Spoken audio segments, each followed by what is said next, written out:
함께하여 주시옵소서. 감사드리며 예수님의 이름으로 간절히 기도드립니다. 아멘. 이 해럴드 쿠시너라고 하는 유대 랍비가 있습니다. 올해 세상을 떠난 사람인데요. 그가 쓴 책이 번역되어서 오래전에 나온 책이 하나 있는데, 왜 착한 사람에게 나쁜 일이 일어날까? 이렇게 번역된 책이 있습니다. 이 해럴드 쿠시너가 이 책을 쓰게 된 동기가 자기 3살짜리 아들 아론이 퇴행성 질환 증상이라는 진단을 받게 되는데, 의사 말에 의하면 10대 초반까지 살 수 있다라는 그런 말을 의사에게 듣게 됩니다. 실제로 장애아로서 14번째 생일이 지난 이틀 후에 세상을 떠났다고 그러죠. 어떻든 이런 진단을 받고 그가 인생에 있어서 가장 어려운 질문에 직면하게 됩니다. Why God? 왜 하나님이 나에게 이런 일이 일어나게 하셨는가? 그는 이 질문에 대한 숙고를 구약 성경 욥기라고 하는 성경의 관점에서 이제 깊이 연구를 시작합니다. 그래서 그가 내린 결론이 뭐냐? 안타깝게도 잘못된 결론을 내립니다. 그가 내린 결론은 하나님은 선하신 분이시지만 전능하신 분은 아니시다. 우리가 알고 있는 그런 지식과는 다르죠. 이런 결론에 도달하게 됩니다. 그러면서 그가 쓴 책에서, 저는 이제 이북으로 이 책을 읽었는데, 그가 쓴 책에서 전개되는 내용인즉 이런 요약입니다. 결국은 우리의 삶에 때때로 찾아오는 고통과 악이라는 것을 하나님도 어떻게 할 수가 없다. 그러니 너무 하나님 원망하지 말고 좀 하나님을 잘 이해하려고 애를 써야 된다. 이런 논리를 주장합니다. 유대 랍비입니다. 자, 여러분 생각은 어떻습니까? 여러분도 이 쿠시너의 이 의견에 동의하십니까? 아니면 반론을 제기하시겠습니까? 홉킨스의 시 수녀원이라는 시에 보면은 이런 구절이 있어요. 나는 가고 싶어요. 봄이 사라지지 않는 곳으로. 무서운 우박이 날지 않으며 몇 송이의 백합화가 피어나는 들판으로 가고 싶어요. 이 홉킨스가 노래하고 있는 이 가고 싶은 이 열망은 일종의 도피죠. 이 고난으로부터 벗어나고 싶어하는 이런 도피적 태도를 그리고 있습니다. 우리가 신앙의 관점으로 보면 고난에 대해서 어떤 이들은 하나님의 그 선하심, 하나님의 그 전능하심에 대한 의심 속에서 신앙을 포기하고 하나님을 떠나는 그런 사람들이 있습니다. 혹은 오히려 더 하나님의 뜻과 섭리를 신뢰하고 더 하나님 의지하고 자기 신앙을 성숙시키는 그런 이들도 있습니다. 오늘날 그런 고난에 대해서 반응하는 모습들은 다 저마다 이렇게 차이를 보입니다.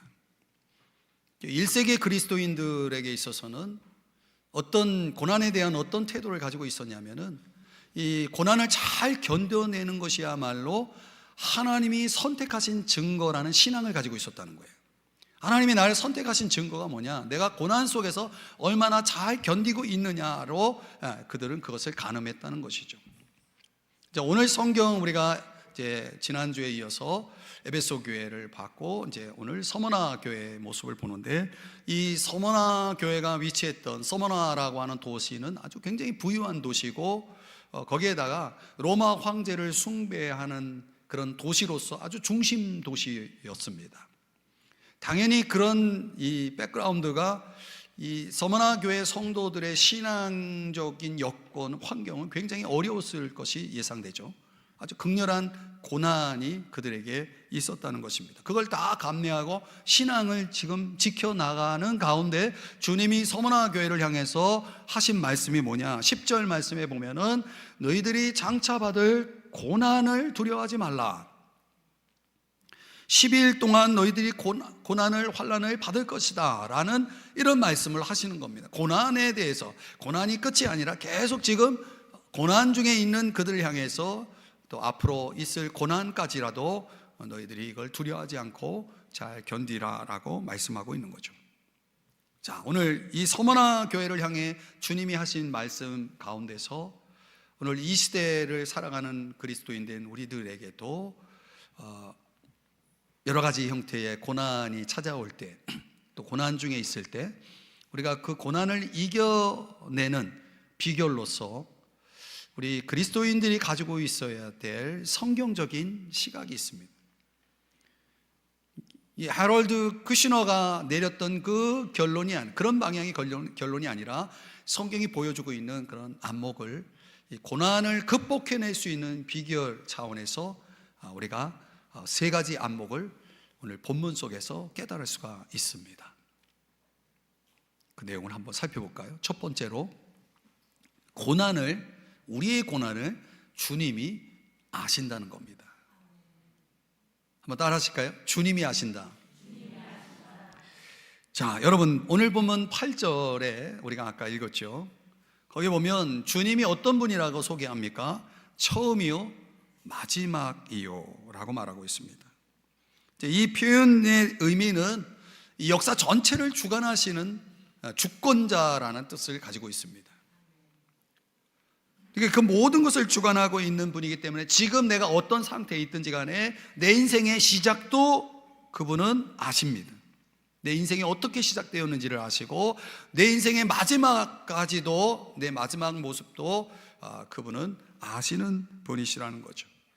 그 시작을 아시고 마지막을 아시는 분이 내 인생 전체 속에 이 악한 세상에서 은혜로 나를 두르고 계시는 분이시다. 이렇게 오늘 서머나 교회를 향해서 주님이 어떤 분이신지를 이런 모습으로, 이런 이미지로 소개하고 있습니다. 거기다가 죽었다가 살아나신 분으로 소개하죠. 죽었다가 살아나신 분, 죽음에서 다시 살아나신 분, 죽음을 이기신 분이라는 거죠. 우리가 고난을 받듯이 그분은 고난을 받으신 분이라는 거죠. 우리가 앞으로 또는 지금까지 살아오면서 겪었던 그 깊은 고통보다도 더 깊은 고통을 경험하신 분이시라는 거죠.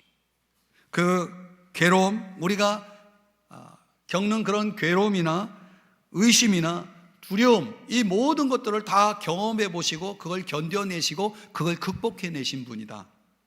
죽음의 고통까지도 경험하신 분이시다. 그걸 이겨내신 분이시다라고 오늘 성경이 우리 주님을 그렇게 소개하고 있습니다. 왜 이런 모습으로 주님의 모습을 이런 이미지로 소개할까요? 당연히 이분을 믿고, 이런 분을 믿고 있는 우리니까 믿음으로 잘 고난을 이겨내라는 일종의 위로와 용기의 메시지가 아니겠습니까? 오늘 보면 9절 말씀을 한번 가보시면 알거니와라고 하는 단어가 두 번 나옵니다. 무엇을 안다라고 말하고 있냐면 서머나 교회가 당시에 겪고 있었던 세 가지를 안다라고 말하고 있는 것입니다. 환난을 안다.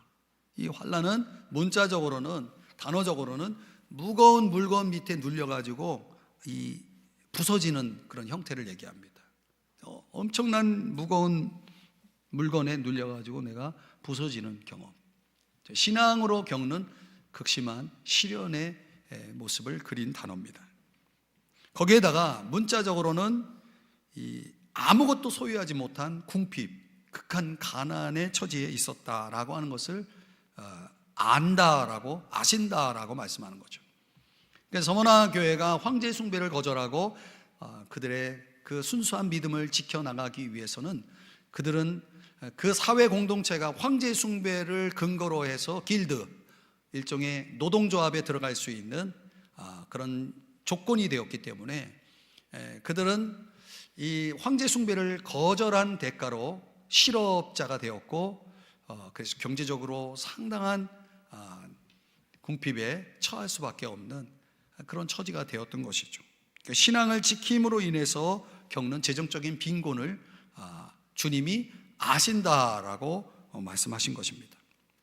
그런데 그런 서머나 교회를 향해서 재정적으로 가난할지 모르지만 너희들은 실상은 부자야 라고 주님이 말씀하셨다는 거죠. 고린도후서 6장 10절에도 비슷한 표현이 나오는데, 가난한 자 같으나 많은 사람을 부유하게 하고에 해당되는 사람들이었다는 거예요. 누가? 서머나 교회 성도들이. 그러니까 주님을 위해 고난이 많으면 많을수록 그만큼 그들은 더 부자가 되는 거예요. 주님이 보실 때에는. 여러분 이해하시겠습니까?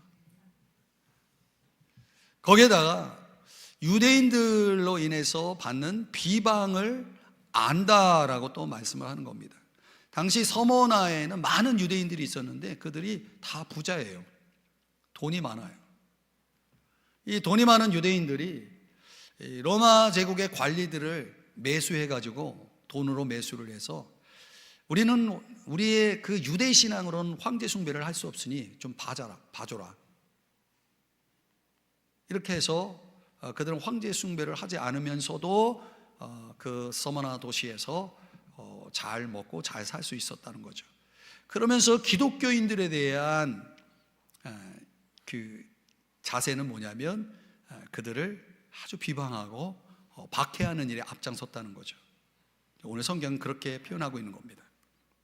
그래서 유대인들, 그 서머나 교회 유대인들은 겉으로는 하나님의 백성이라고 말하지만은 사실상 사탄의 집단이었다는 거죠. 마귀가 좋아하는 집단이었다는 거죠. 오늘날 우리가 세상 가운데 살아가면서 여러분 믿지 않는 사람들에게 받는 상처들이 있습니다. 그런데 믿는 사람들이 더 큰 상처로 다가오는 건 뭐냐면, 믿는다고 하는 사람한테 상처를 받으면 더 가슴이 아프고 더 상처가 깊어요. 여러분 믿는 사람들이 다른 사람들 마음 아프게 하는 일 하시면 안 됩니다. 그렇게 사시면 안 됩니다. 그러니까 이 서머나 교회 성도들은 로마 사람들에게 핍박을 받는 것까지는 참 견딜만 한데, 이 같은 하나님의 백성이라고 하는 저 유대인들이 밀고를 하고 박해를 하고 비방을 하는 것에 대해서는 더 큰 상처가 있었을 것입니다. 그런데 그런 서머나 교회 성도들, 그 상처로, 깊은 상처로 고통하고 있는 서머나 교회 성도들을 향해서 주님이 뭐라고 말씀하시냐면 안다라고 말씀하시는 거예요. 내가 안다. 여러분 주님이 아신다면 되는 거 아닌가요? 그걸로 안 돼요? 제가 이제 성도님들과 상담할 때 종종 듣는 이야기가 있습니다. 이런 말씀을 하시는 분이 많아요. 누가 내 마음을 알아요? 아무도 몰라요. 그럴 때 우리가 이렇게 말할 수 있는 겁니다. 주님은 아십니다. 나의 눈물을, 나의 고통을, 누구에게도 말할 수 없는 나의 아픔을, 나의 고민을 주님은 아십니다. 이렇게 말할 수 있는 것입니다. 어떻게 그렇게 주님은 아실까요? 다 겪어봤으니까. 겪어보지 않은 사람은 몰라요. 병도요, 그 병을 알아본 사람만 그 병이 어떤 걸 알아요. 제 아내가 그렇게 아파하고 있는 모습을 보면서도 제가 아무리 옆에서 잘해주고 이해를 해도 제가 아내를 다 몰라요. 내가 겪어보질 않았으니까. 어떻게 아실 수 있느냐라고 할 때 오늘 주님을 이렇게 소개하잖아요. 처음이요 마지막이신 분이다. 무슨 말이에요? 우리의 고난의 처음도 아시고 끝도 아신다는 거죠. 죽음의 고난도 경험하신 분이라는 거죠. 그래서 우리의 고난을 충분히 공감할 수 있는 분이에요. 충분히 이해할 수 있는 분이에요. 그 이상을 경험하신 분이기 때문에.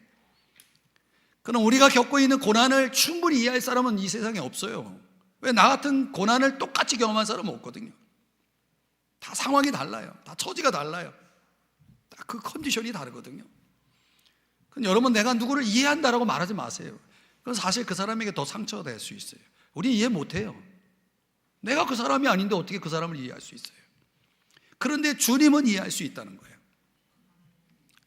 그래서 히브리서 2장 18절에 뭐라고 말씀합니까? 우리 자막을 보면서 같이 읽어볼까요? 시작. 그가 시험을 받아 고난을 당하셨은즉 시험 받는 자들을 능히, 그런 거예요. 그분이 경험해 봤기 때문에 뭐 할 수 있어요?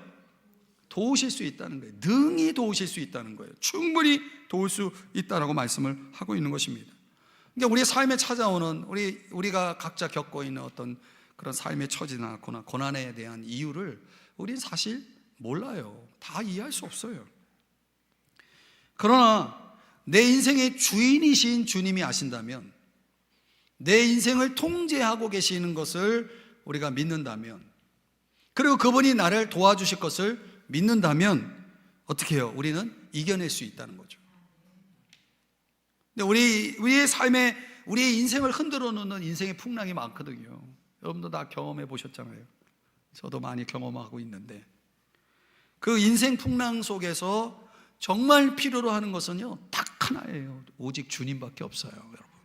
오직 주님밖에 없어요. 왜요? 그분만이 나의 모든 걸 알고 계시고 나를 이해하시고, 그리고 그것을 해결하실 수 있는 분이시기 때문이라는 거죠. 믿습니까? 믿으시기 바랍니다. 그분이 도우실 거라는 거예요.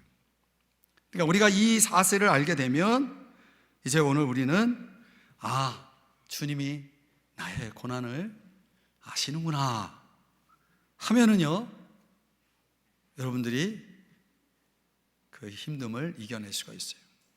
어느 날 제가 주님 앞에 막 진짜 항변하듯이 주님 앞에 부르짖고 있는데 주님이 저에게 그런 음성을 들려주시는 거예요. 철이야, 내가 안다.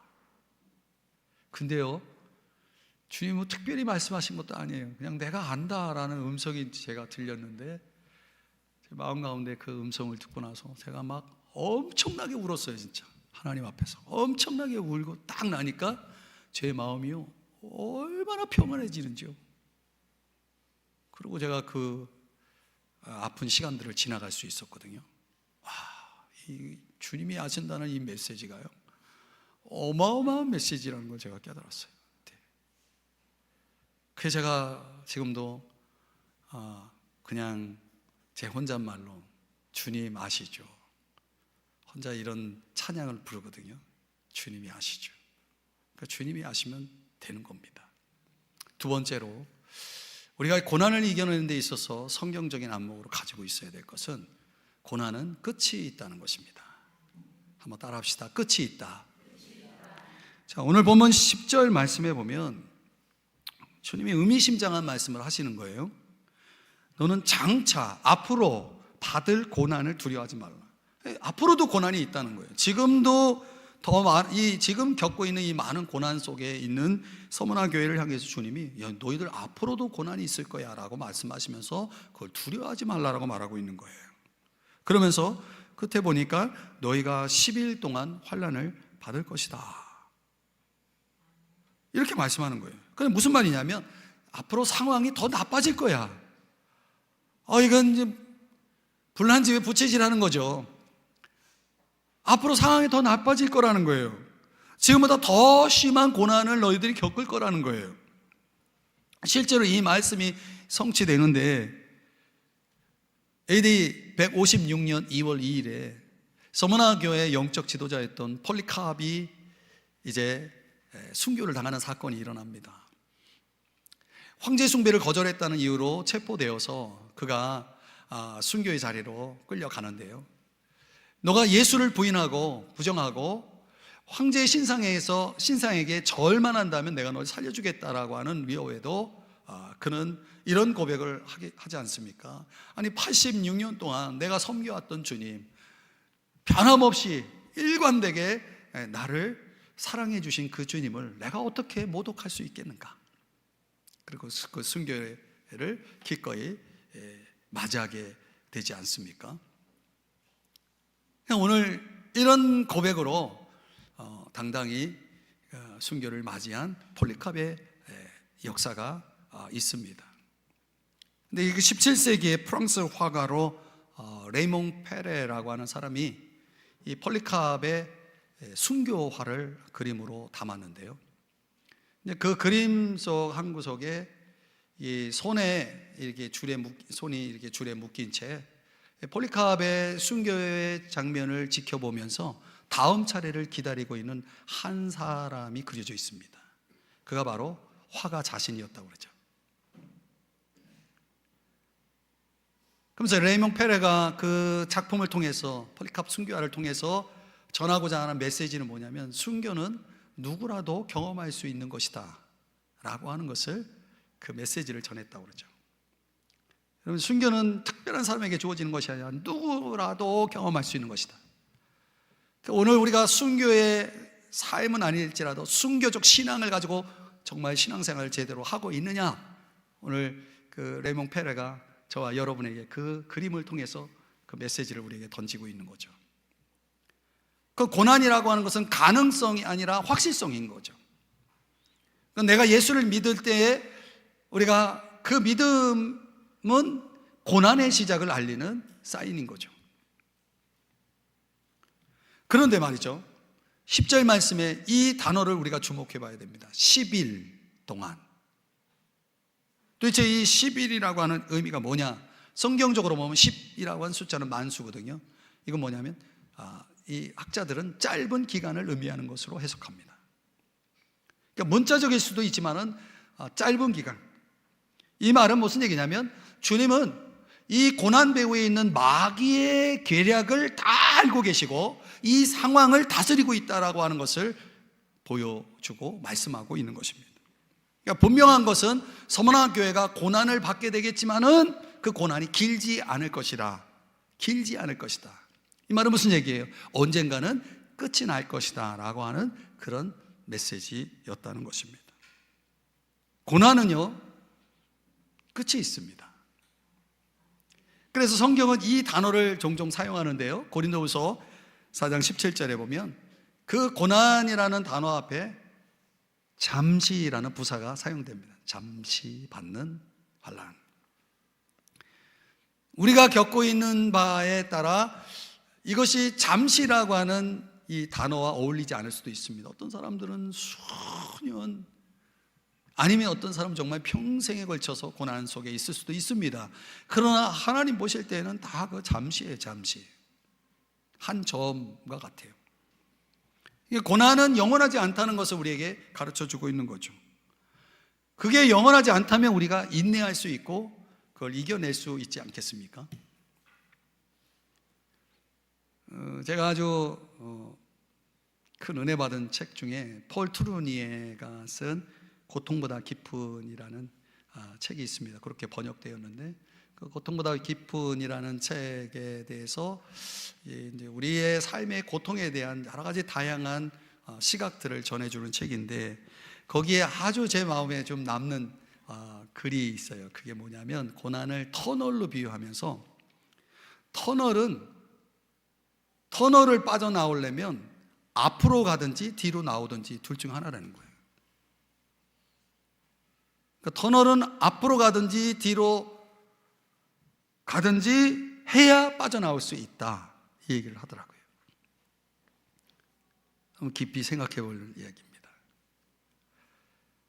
고난이 터널이라면, 고난이라는 것은, 앞으로 간다는 것은 그걸 창조적으로 변화시키는 것을 얘기하고, 뒤로 간다는 것은 주저앉는다는 걸 얘기하는 거예요. 어떻게 보면 뒤로 주저앉는 그런 행위를 얘기하는지도 모르겠어요. 어떻든 그는 내가 이 시련으로 인해서 그냥 주저앉든지 아니면 창조적으로 변화시키든지 둘 중 하나여야 된다. 무엇을 선택할 것이냐? 우리 인간의 반응에 대한 중요성을 강조하는 차원에서 그런 비유를 하더라고요. 그러니까 삶의 매 순간이 다 도전이죠, 우리의 인생이라는 것이. 그런데 그 속에서 갑자기 커다란 산이 내 앞에 놓이면 우리가 어떻게 할 바를 모르죠. 당황하게 되죠. 그 커다란 산이, 고난이 찾아올 때에 우리가 터널 끝이 있듯이 그 산도, 그 고난도 지나갈 것이라고 하는 것을 우리가 기억할 필요가 있다는 거죠. 그러니까 우리를 둘러싼 삶의 고난이 끝날 것 같지 않아 보일 때가 참 많아요. 저도 그런 걸 많이 느껴요. 그러나 성경은 끝이 있다라고 분명히 말씀하고 있습니다. 성경을 믿어야 됩니다. 왜냐하면 고난을 끝내시는 분이, 그분이 주권자이시고 승리자이시고 우리 주님, 내가 믿는 주님, 내 마음속에 모시고 있는 그 주님이기 때문에 그렇습니다. 주님은 어떤 분이세요? 고난을 끝내시는 분이에요. 그래서 그분은 끝내주시는 분이에요.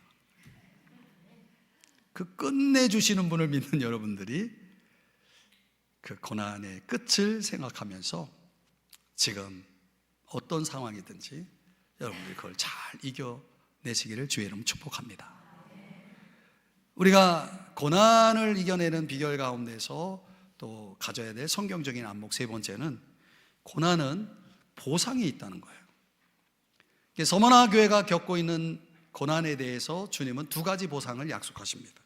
첫 번째는 생명의 관, 스테파노스입니다. 이 스테파노스라고 하는 것은 운동 경기에서 승자에게 주는 상이죠. 씌워주는 관, 면류관이라고 말하죠. 그러니까 믿음의 경주에서 승리한 사람들에게는 이 관이, 이제 주님이 이 관을 씌워 주시는 것입니다. 그래서 오늘 보면 10절에서 말씀하기를 내가 생명의 관을 면류관을 네게 줄 것이다, 이렇게 약속을 하시는 거예요. 서머나 교회 성도들이 이 영광의 비전이 있었기 때문에 그 수많은 고난을 견뎌낼 수 있었다는 것을 우리가 기억할 필요가 있습니다. 그런데 이 생명의 관이, 면류관이 주어지기 위해서 우리에게 전제로 요구하는 게 뭐냐면 죽도록 충성하라는 거예요. 이 죽도록 충성하라는 건 죽으라는 얘기예요? 실제로 죽은 사람 별로 없잖아요. 죽도록 충성하라는 게 무슨 얘기냐면 죽을 정도로, 다른 말로 표현하면은 일관성이 있으라는 거예요. 인테그리티를 얘기하는 겁니다. 그러니까 일관성 있게 주님 앞에 성실과 충성으로 끝까지 잘 견뎌내라, 이런 뜻이 되는 거죠. 그러니까 이랬다 저랬다 하지 말고 주님 앞에서 성실과 충성으로 확실하게 최후의 승자가 되라고 하는 그런 말씀인 것이죠. 여러분, 많은 사람들이, 아니 모든 사람들이 다 죽음을 맞이하잖아요. 그러나 승리자로 죽을 사람은 많지 않습니다. 자연적인 죽음이라는 것은 모든 사람에게 오는 것이지만 진짜 하나님 보시는 승리자의 죽음을, 그 명예를 얻을 사람은 많지 않은 거죠.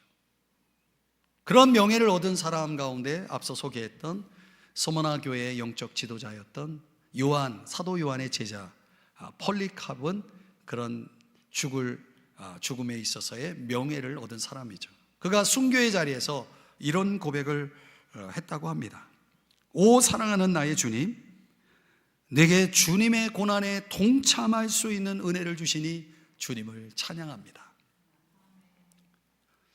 이 주님의 고난에 동참할 수 있는 은혜를 주신 주님을 찬양하는 이 한마디로 그는 순교의 장에서 사라졌다는 거죠. 이제 여러분, 우리가 죽음 앞에서 당당히 마지막 외칠 수 있는 고백은 무엇이 될 거라고 생각합니까? 여러분들 죽음 앞에서 마지막 여러분은 어떤 고백으로 생을 마감하시겠습니까? 의외로요, 이런 폴리캅과 같은 그런 승리자의 고백을 하지 못하고 인생을 마감하는 사람들이 많다는 거예요.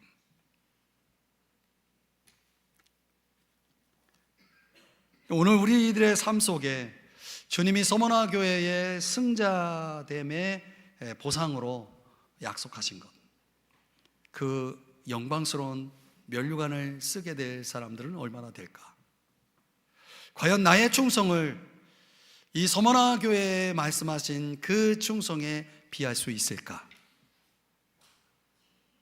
여러분 한번 깊이 생각해 보셔야 될 겁니다. 또 하나의 약속은 서머나 교회가 순교하더라도 그들은 왕관을 쓰고 영광스러운 나라로 인도될 것을 말씀하면서 11절에 보니까 둘째 사망의 해를 받지 아니하리라, 이렇게 말씀하고 있습니다. 여러분, 사람은 한 번 죽지 두 번 죽지 않잖아요. 그러나 두 번 죽는 사람들이 있다는 거예요. 예수를 믿지 않으면, 예수를 부인하면 두 번 죽습니다. 이 두 번째 죽음을 지옥 형벌이라고 얘기하죠. 그러니까 서머나 교회 성도들이 얼마든지 자기들이 살기 위해서 예수를 부인하고 신상 앞에 절을 할 수 있었지만은, 그들은 단 한 번의 죽음으로 이제 영원한 영광으로, 영원한 나라로 들어가기를 원했기 때문에 그들은 그거를 예수를 인정하고 고백하고 순교를 맞이했다라고 하는 거죠. 그들은 두 번째 사망은 없을 거예요. 여러분, 이 땅에서 우리가 산다는 것이 저 세상, 저 하늘나라의 삶을 준비하는 삶보다 더 중요한 선택은 없는 거예요. 내가 이 땅에서 아무리 성공하고 부여해도 내 속에 주님이 계시지 않으면 아무 소용이 없어요. 지난주에도 말씀드렸죠. 둘째 사망의 해를 받지 않을 것이다 라고 하는 것은 너희들은 영광의 나라로 인도될 것이다 라고 하는 말씀을 하고 있는 거예요. 그래서 그 한 번의 죽음을 기꺼이 맞이했던 것이죠. 그 서머나 교회 성도들이 말이죠. 그러니까 헌신하는 그리스도인이 된다는 것은 그만큼 대가를 지불할 수밖에 없는 것입니다. 마지막 때가 가까울수록 우리의 믿음을 뒤흔드는 일들이 많이 일어날 거예요. 여러분, 요한계시록 성경 공부를 하시는 분들 제가 말씀드리잖아요. 그러니까 우리의 믿음을 뒤흔들 수 있는, 우리의 믿음을 완전히 빼앗아갈 수 있는 일들이 어마어마하게 많이 일어날 거예요. 점점 더 그 강도는 강해질 겁니다. 그렇기 때문에 우리가 준비해야 돼요. 내가 어떤 선택을 할 것이냐라고 하는 것이죠. 베드로전서 4장 12절 이하에 보면은 너희를 연단하려고 오는 불시험을 이상한 일 당하는 것 같이 이상히 여기지 말라고 그랬어요. 이건 당연히 이런 일들이 일어날 거라는 거죠. 우리를 연단한다는 건 뭡니까? 우리 신앙을 테스트하는 거죠. 그런 시험들이, 너 정말 믿음이 있냐 하는 것을 테스트하는 일들이 많이 일어날 거라는 거예요. 그래서 13절에 뭐라고 말씀하냐면 그리스도의 고난에 참여하는 것으로 즐거워하라. 그의 영광 나타나실 때에 너희로 기뻐하고 즐거워할 수 있도록 할 것이다 라고 말씀을 하면서 14절 다 같이 함께 자막을 보면서 읽어볼게요. 시작. 너희가 그리스도의 이름으로 치욕을 당하면 복 있는 자로다. 영광의 영 곧 하나님의 영이 너희 위에 계심이라. 우리가 예수의 이름으로 당하는 어떤 고난도 그거는 곧 우리에게 복이 있다라고 하는 사인인 거죠. 사랑하는 여러분, 주의 이 약속을 받은 서머나 교회가 그들이 고난 속에서 얼마나 잘 견디고 승리했습니까? 그 영광의 관을 약속하고 있고 둘째 사망의 해, 지옥에 가지 않는 그런 약속을 그들이 갖고 있었기 때문에 가능했던 거죠. 그러니까 여러분, 지금의 고난을 이겨내는 비결이 뭡니까? 그게 바로 천국 신앙이라는 거예요. 천국에 대한 소망, 하늘나라에 대한 소망. 여러분, 제가 진정으로 묻습니다. 여러분, 천국이 있음을 믿습니까? 다시 묻겠습니다. 진짜 믿습니까? 그러면 정말 천국이 있다고 믿는 사람들은 이 땅의 재물과 권력에 집착하지 않습니다.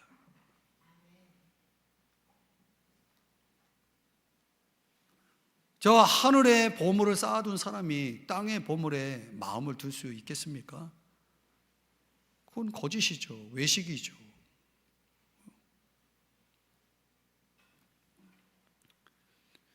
한 중소기업 사장님이 예수 믿는 분인데 예수님 뜻대로 정말 정직하게 이제 그 회사를 운영하고 있는데 망했어요. 슬픈 소식이죠. 하나님 뜻대로 정직하게 사업을 했는데 망했어요. 그러니까 주변 사람들이 다 저 사장은 틀림없이 이제 교회 안 나갈 거야, 예수 안 믿을 거야, 이래 생각하고 있는데 그렇지 않았어요. 믿음에 흔들리지 않고 정말 예수 믿는 사람답게 회사가 부도가 났으니까 회사를 잘 정리하는데 직원들에게 그나마 남은 것으로 직원들에게 다 모든 걸 나눠줬어요. 그러니까 그 회사 직원들이 우리 사장님이 믿는 하나님은 진짜 하나님이고 우리 사장님이 믿는 예수님은 진짜 예수님이라고 생각해가지고 다 예수를 믿게 되었다는 거예요. 이 사장은 회사는 잃었지만은 망했지만은 그 회사 직원들의 영혼을 다 구원할 수 있었다는 거예요. 그리고 나중에 이분이 아주 훌륭하게 제기를 했다는 이야기입니다. 그러니까 이 세상 고난을 이겨내는 사람들의 모습이 바로 이런 모습인 거죠. 그러니까 세상 사람들이 살아가는 모습과 뭔가 다름이 분명 구별됨이 이렇게 있는 것입니다. 천국에 대한 신앙이 있기 때문에 이런 자세가, 이런 반응이 나오는 거죠. 이게 확실하면요, 천국 신앙이 확실한 사람은 기도의 삶을 삽니다. 영혼에 대해서 관심이 많습니다. 영혼에 대해서. 그리고 하나님이 보시는 영적 부요함에 관심이 있습니다. 왜냐하면 이것이 장차 주님이 내게 주실 상을 바라보기 때문이죠. 그렇죠. 이 땅에서가 아니라 저 하늘나라에서 나에게 주어질 그 보상을 바라고 있기 때문에 이런 리액션이 나오는 거죠. 오늘날 믿는다고 말하는 사람들 가운데 정말 마음속에 천국이 없는 사람들이 많아요. 그렇게 살고 있는 사람들이 많아요. 땅에 집착하며 살아가는 사람들이 많아요. 그건 누가 알겠습니까? 주님만이 아시죠. 그 사람의 진짜 신앙이 뭔지를. 그러니까 너희를 연단하려고 오는 불시험을 이상히 여기는 것 같이 이상히 여기지 말라. 이건 대진리입니다. 그러니까 마지막 때에는 정말 너가 믿음이 있는 사람이냐 아니냐를 하나님은 이런 형태를 통해서, 우리를 연단하는 어떤 형태를 통해서 우리의 믿음을 분명히 짚어보실 거라는 거죠. 한번 내가 재확인할 수 있는 기회를 하나님 주시는 거예요. 저는 서머나 교회가 그런 면에서는 굉장히 복된 교회였다, 이렇게 보고 싶습니다. 이제 말씀을 정리해 보면, 이 랄프 알도 에머슨이라고 미국의 사상가요 시인인 그가 이런 기도를 하나님 앞에 드립니다. 고난을 통하여 나의 인생의 항로를 완성하신 사랑의 주님이시여, 이제 저에게 이 가시의 가치를 가르쳐 주옵소서.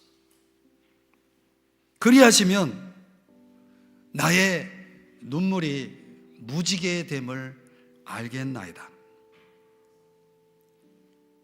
그리고 나서 나에게 고난 당하는 것이 나에게 유익하다고 말할 수 있게 하여 주옵소서. 에머슨의 기도의 내용입니다. 저는 이 기도가 우리 모두의 기도가 될 수 있다고 생각하지 않습니다. 이런 기도는 아무라도 할 수 없는 기도죠. 살면서 당하는 일들 가운데 정말 내가 도저히 설명할 수도 이해할 수도 받아들일 수 없는 일들이 우리의 삶에 얼마나 많이 일어납니까? 제가 볼 때 이 목회자의 눈에 볼 때 참 그런 분들이 많더라고요, 주변에. 뭐 저도 그런 사람 중에 한 사람이지만 기가 막힌 거죠. 그러면 서론에 소개했던 그 해럴드 쿠시너가 내린 결론처럼 하나님은 선하시지만 전능하신 분은 아닐 수 있다. 이런 잘못된 결론에 도달할 위험성이 얼마나 많은지 몰라요. 우리 삶에 그런 일들이 수없이 많이 일어나잖아요. 신라권의 저자 존 밀턴이 여러분 아시잖아요. 40세에 시각장애인이 되잖아요. 이 세상에 이런 일이 어디 있어요? 거기다가 아내까지 잃어버리잖아요. 그에게 큰 시련이 왔는데 그가 그때 이런 고백을 했다고 하잖아요. 오 주님, 이런 고통을 통하여 내 영혼이 수그러짐은 나의 창조주를 섬기기 위함입니다. 고난은 하나님을 섬길 수 있는 인격을 위해서 필요한 것입니다. 존 밀턴이 이런 고백을 했다는 거예요. 하나님을 섬길 수 있는 인격을 위해서 자신의 삶에 주어진 그 엄청난 고난을 그는 그렇게 해석하고 받아들였다는 거예요. 그러나 이 모든 것이 우리들의 생각이 아닐 수도 있는 거죠. 저는 그런 면에서 하나님 편에서 변증하고 싶지는 않아요. 내 삶에 일어나는 고난에 대해서 저도 하나님 앞에 지금 따질 때가 많아요. 하나님 왜 저에게 자꾸 이런 일을 주십니까? 제가 하나님 앞에 그렇게 따지고 물을 때가 많거든요. 저도.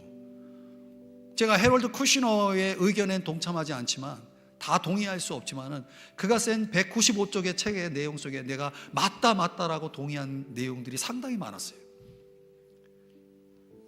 그러나 여러분, 그런 이해의 한계를 인정하고라도 오늘 이 성경적인 안목, 오늘 서머나 교회를 향해서 말씀하신 내용을 통해서 정말 내가 이런 성경적인 안목을 내가 가질 수 있다면, 즉 주님이 내 고난을 아시고 그 고난이 언젠가는 끝이 날 것이고, 그 고난이 내가 알지 못하는 그런 어떤 유익을 위해서 하나님께서 뭔가 나에게 주시고자 하는 보상을 위해서 허락하신 것이라고 하는 사실을 내가 알고 있다면요, 내 눈물을, 내 고통을, 내 아픔을 그분이 아신다면, 그걸 내가 그 산을 넘어섰을 때 주님이 내게 주실 그 영광을 내가 알고 내가 이겨낸다면, 이제 우리 주님이 저에게 주실 그 상을 바라볼 수 있는 거죠. 제가 새벽마다 기도하면서 우리 성도님들의 삶 속에 찾아온 여러 가지 형태의 고난에 대해서 깊이 기도하면서 이제 이 서머나 교회 말씀을 묵상하다가 하나님이 참 많은 것들을 저에게 알게 또 깨닫게 하시더라고요. 우리 고난 속에 있는 성도님들 힘내십시오. 뭐 사람의 말이 사실 필요 없어요. 누구도 그 심정을 이해할 수, 알아줄 수, 해결할 수도 없습니다. 고난을 끝내시는 분만이 내게 필요합니다. 그분만이 나를 아시고 해결할 수 있습니다. 그러니까 우리가 그분 붙잡고 믿음을 가지고 성실과 용기로 우리 앞에 있는 터널을 지나가야 됩니다. 뒤로 물러가서는 안 돼요. 그냥 가는 겁니다. Let's go! 가는 겁니다. 가면 주님이 이제 우리가 알지 못하는 세계를 보여주실 때가 옵니다. 그때가 빨리 왔으면 좋겠어요. 힘내십시오. 기도하겠습니다.